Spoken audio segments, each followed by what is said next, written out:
ఇలా కలుపుకున్న మిశ్రమాన్ని ఈ వంకాయలు ఇలా కూరుకోవాలండి. ఈ వంకాయలు ఇలా కూరుకోవాలని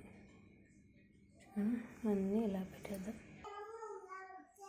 ఇది ఇలా పెడుతూ ఉన్నామండి.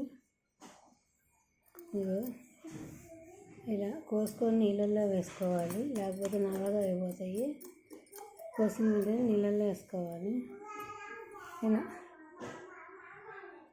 ఇలా స్టఫింగ్ పెట్టుకోవాలి లోపల.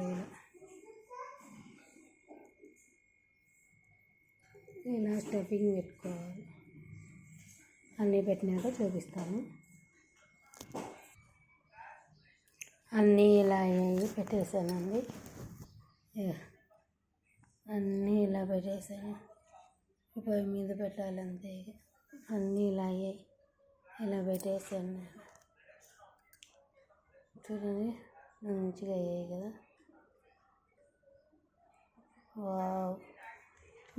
మసాలా ఇలా పెట్టేసాను.